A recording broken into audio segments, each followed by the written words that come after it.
Well, hello, General Hospital Daily Recap fans. Today's daily recap is for Tuesday, February the 17th, 2025.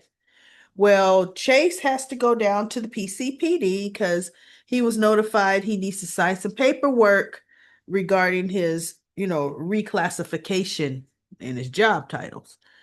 So he's standing there, and Molly and Nathan walk from the back, and they were talking about, okay, so I don't know. I felt we didn't really get any new information from the questioning of Michael.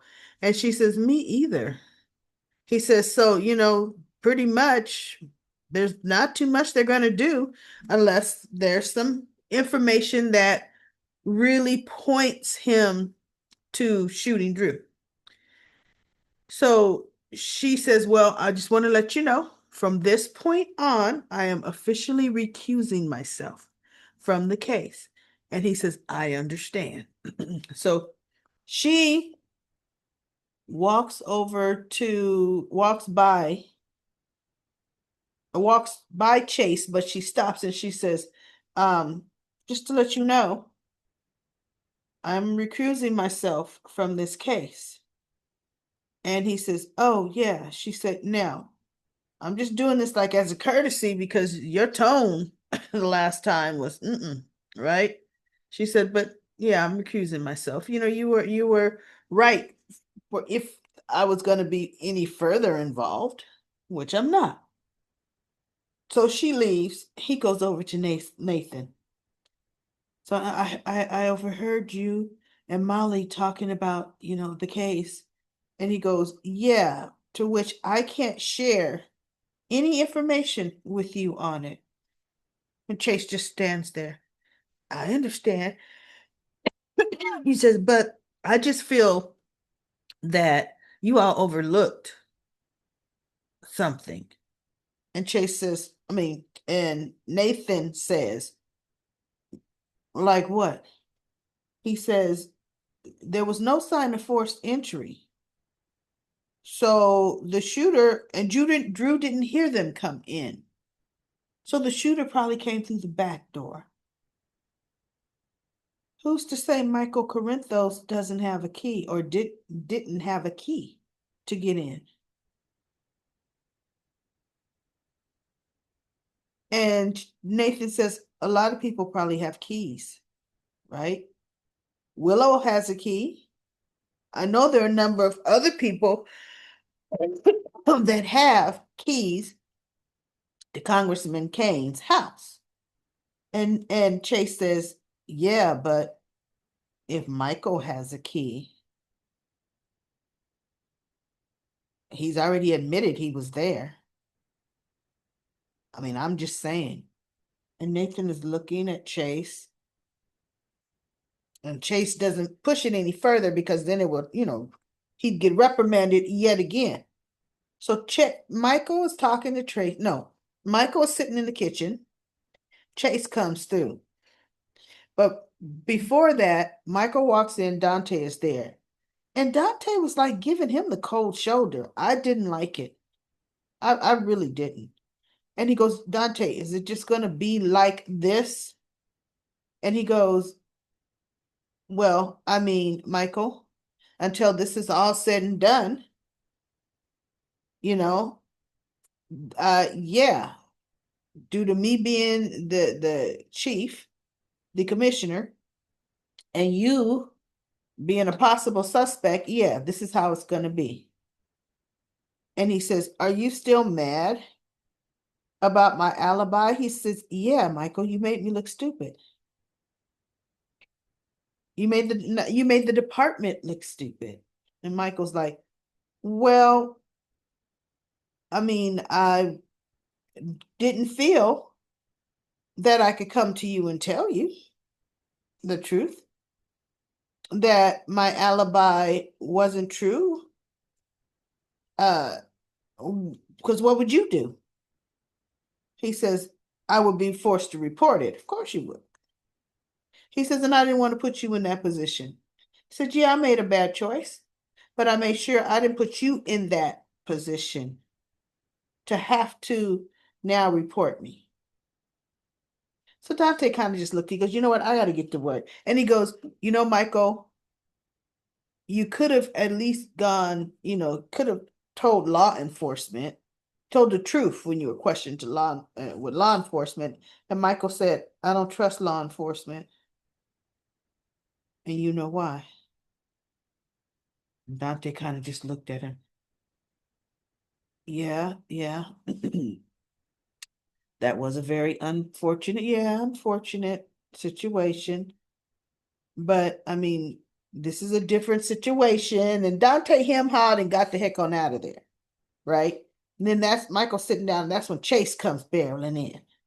Sees Michael sitting there. And Michael says something to Chase. And Chase says, yeah. I mean, I know. I knew all along Willow was innocent and she didn't shoot Drew. Just like I know you did. And Michael stood up. He says, I'm going to tell you for the last time, I did not shoot Drew. And he goes, no. And Chase is like, but I know you did. And Tracy walks in and says, excuse me? Chase, are you still accusing Michael? He goes, because I know Michael did it. Michael shot Drew. And he goes, and if you continue to feel that way, Chase, then I think you're part of the wrong family. And she just looked at him. And Michael just looked at him. And he's like, she goes, I love my granddaughter, but right? Now Nathan comes walking in the kitchen and Tracy's like, who let you in? And he goes, well, that nice foreign gentleman. Must have been Yuri. Because how would Nathan know Yuri's name? And so she goes, okay, and you're here in my kitchen. Why? And he says, I'm here for Michael. I'm here to hand him, and he hands Michael a search warrant. Tracy goes, whoa, whoa, whoa, whoa. For what? And he goes, Michael's keys. Now Chase is standing behind Michael, and kind of behind Tracy too. And he's just tickle big. Yeah. Know what you're gonna find? Yeah. Cause I made sure. Why he had to put those keys on the floor, I don't know. Right?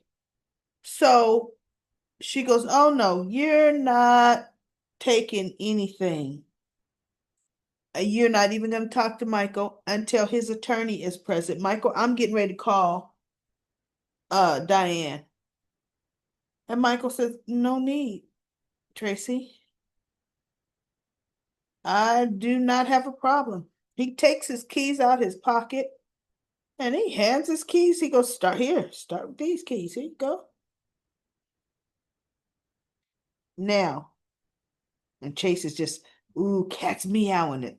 I'm gonna be proven right about this too. So we got two ways this is gonna go, or this could go. One, Wiley told his daddy that he saw Chase putting his keys on the floor. And then Michael inspected the key ring and took the key off. Didn't that key ring this time, everybody, have a whole bunch of keys on it? That wow. Right?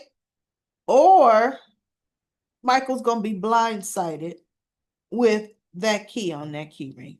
And my whole thing is, I am so sick and tired of Michael being blindsided. Michael did it. They're looking like Michael this. I'm tired of that, everybody.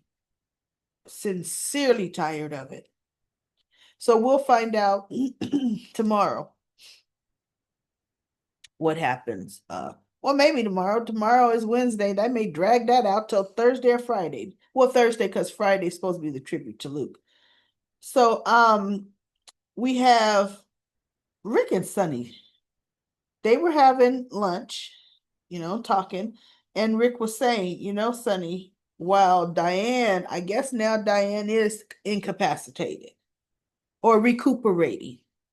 But yet last week she was in court, right? But I guess she can only do so much, right?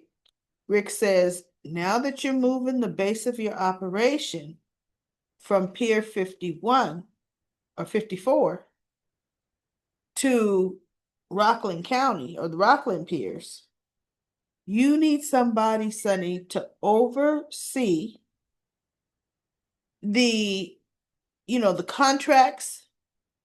You need somebody to make sure everything is getting done. I'm your man. And Sonny just looked at him. He goes, I'll think about it. And ADA Turner comes in. They're at the MetroCourt dining area, right? And she walks by, she's on her cell phone. So she walks by the table and Sonny says, uh, ADA Turner, or he may even call her DA. I think he still call her ADA Turner. And, how are you doing? And she turns and she looks, oh, Mr. Corinthos.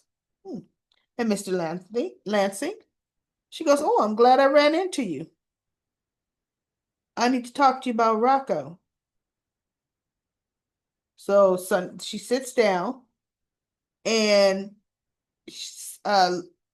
maybe it was Rick says he hasn't gotten into any trouble, has he?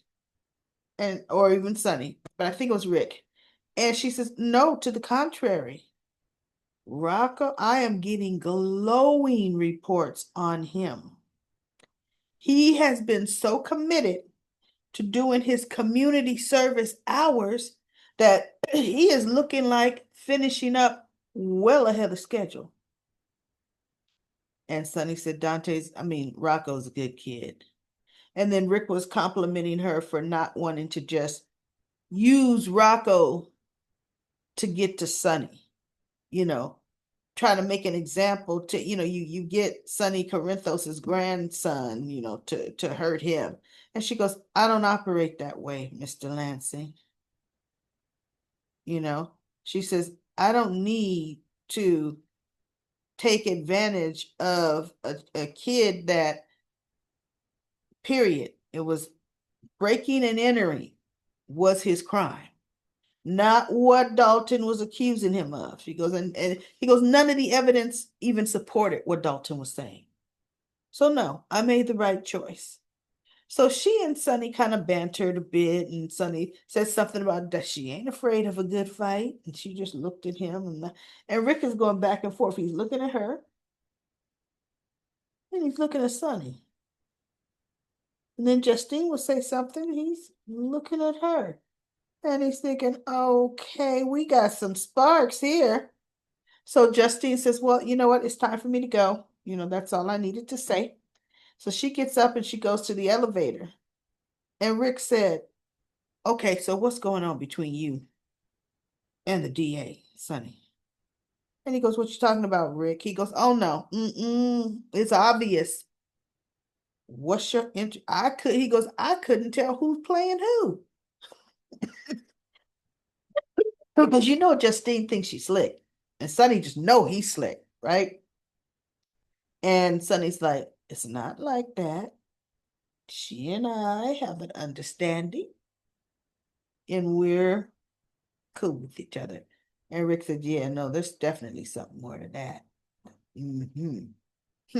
Right. So now we've got Laura. Remember Laura asked Alexis something in the spoilers, right?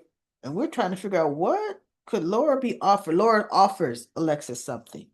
Well, Laura offers Alexis Drew's congressman seat. And Alexis is kind of floored away. Alexis is like, I never thought about going into politics at all. And she goes, I know, but your expertise, you care about the citizens of Port Charles, you care about the city. you'd make it better a place for Ace and Scout to grow up in and blah blah blah. And I need somebody in Washington that's going to look after the citizens of Port Charles. And she's like, oh, so in other words, you want me to be your puppet, Congressman? She goes, not at all. She says, you and I can definitely disagree, and we have in the past, but we know how to talk and work, see each other's points and come upon a compromise.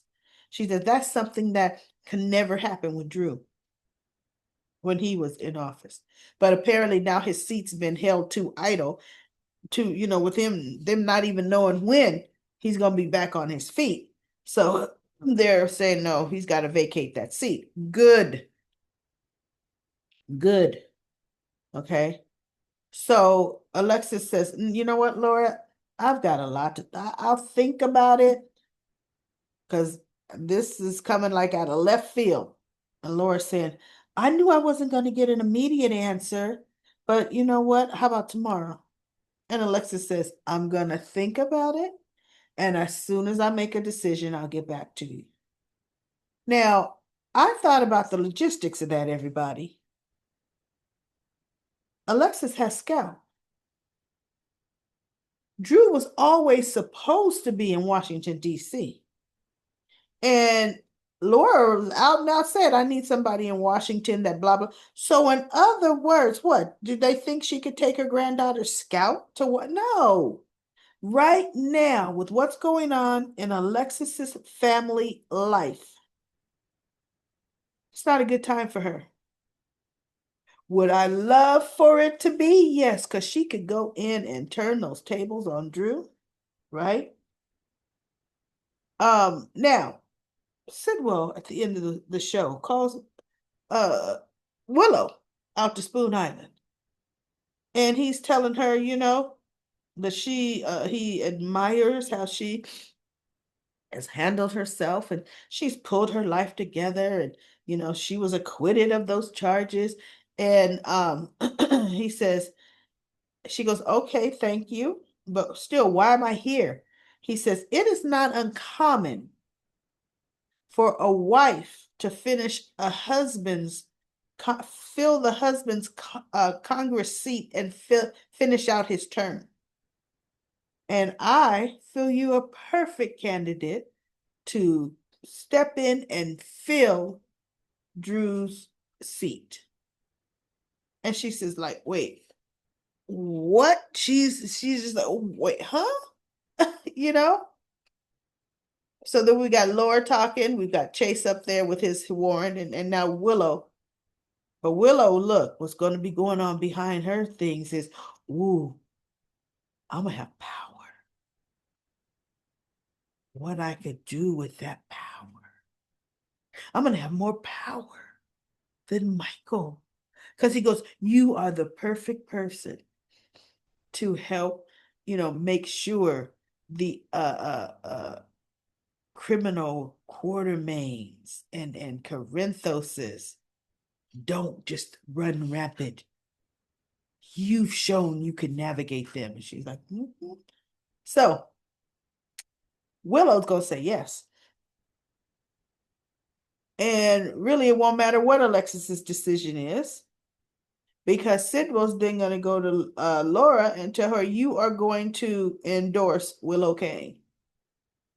Because remember, he's still blackmailing her. We just haven't seen him really do anything except for wanting her to push that stupid helicopter permit that we don't even know if it really happened or not. So anyway, that's going to be interesting. I mean, how is she going to handle that? Because if she fills Drew's seat, she can't keep him drugged. She can't take care of him. And guess what? She only has 40% of the custody of those kids. She can't take them to DC. So what on earth is Willow going to do? We shall see, everybody. We shall see. Now, Lucas comes running into the Metro Court. Carly had called him over. And he came. And she goes, let me go first, let me go first. No, no, no. She's talking about she wants to bring the two families together. She wants to invite Sidwell and Marco over to her house for dinner. And he goes, oh, Carly, you can't do that. And she looked at him, she goes, don't worry, I'm not gonna cook.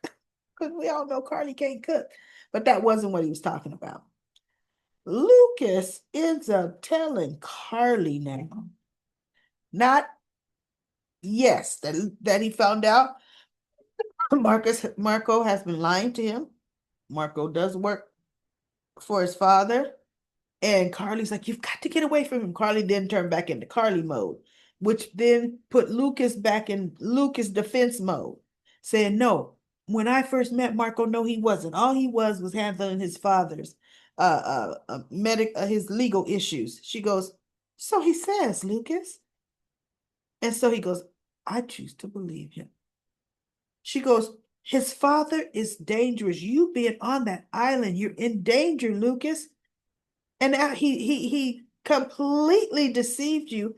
How could you forgive him? So Lucas looks at her and he turns his head and he looks across the room and there's Sonny sitting at the table with, I think that was Rick still. And then he looks back at her and he goes, and how many times have you forgiven him? Well, that's different, Lucas. He goes, no, no, it ain't. I love Marco. And I choose to believe him. He says, once this project of his father's is done, see, Lucas didn't mention bread, didn't mention none of that, right? Once the project is done, Marco is done. I'm going to take me and we're going to leave Windermere. She goes, Windermere is dangerous to you right now, Lucas. And Marco obviously doesn't love you enough. And he goes, what? He goes, yes, he does. He goes, he knows how dangerous his father is. And you're in danger. And he's putting you there. Nope, that's not it, Carly. You know what? That's not it. So she's just like, oh my God, like she's thinking, how stupid can you be? But whatever, right? He says, nope. When this is done, I am getting out of there and I am taking Marco away from his father with me. Well, we have Pesky Pascal, Pipsqueak Pascal, Ex Pajama Pascal came, I knew it, straight to Sidwell. And so Lucas was eavesdropping on you and Marco's conversation yesterday. And Sidwell said, wait, what? Yeah. Ear to the door. And he says, what did he say when confronted him? He goes, I didn't confront him because I didn't know how you wanted to handle it. So it's right now, he doesn't feel anybody knows he was eavesdropping. He says, now how? Hey, and Sid was like, Michael didn't mention to me that Lucas overheard anything. Perhaps he really didn't overhear anything. And so Pascal says, or perhaps your son is not telling you Lucas knows critical information. And Sid was looking at Pascal. He goes, listen, I know how hard you've worked to get Marco into the business. But Lucas is gonna want to take him out of the from this house, from you. He goes, no, no, Marco knows. He cannot leave. Marco knows. He is to oversee Britt Westbourne. And so Pascal says, all right, but guess what? What if Lucas makes Marco choose? See, Pascal was listening on Marco and Lucas's conversation. 100% he was, right? And wants Marco to leave with him because he has your son wrapped around his little fingers. So Sidwell says, if Lucas tries to take my Marco from me, I will be sitting next to my son consoling him at Lucas's funeral. And Pascal's like, okay, very well. Okay. You know, he goes, yeah, we will definitely handle Lucas. And Pascal said something, and Sidwell says, yeah, I'm sure I knew you'd be happy about that. Right? So, yeah, let's see what Marco tells his father. Marco is not going to divulge everything at all because he does know his father will have Lucas killed. So we're going to see about that. I think that's it. Tracy. Yep, I think that is about it, everybody. Nathan was said he was a little preoccupied with, you know, dealing with the Maxie news. And Dante said, look, if you want to talk, yeah, I'm here to talk. He goes, yeah, I may take you up on that later, whatever. So, all right, that's it, everybody. I don't have anything else. um, but still, this cough got a little worse. More things are blooming, pollen in the air. Oh, my asthma's going crazy, y'all. Oh, this Saturday, 5 p.m. Pacific time, and I didn't get a chance to make my announcement flyer. I will have it by tomorrow. 5 p.m. Pacific time, which is 7 p.m. Central time. You know what, y'all? I'm moving. That is a very lofty thing I would love to say I can do. But for the next 2 weekends, I'm shot. I got a whole house to move. So I'm not going to be able to do the YouTube live for the month of February. And boy, does that really kill me. I'm really, maybe I'll have it earlier in the month of March, you know. I'll bump that up, but I already know just limitations. I will not be able to come on and do that. So I apologize to all y'all. I really do. So keep up commenting in comment corner. Let's keep this community going with talk and because we're gonna be chatting in the comments and comment corner there once Drew Willow comes back, because I have a feeling that's what she's gonna be telling Drew. I am Congresswoman Kane. Or she might say, and I've decided to use the name Tate. No, if she's taking her husband's Congress seat, she'll say Kane, right? Sidwell will want her to say Kane. But anyway, I will be back tomorrow with another daily recap of General Hospital.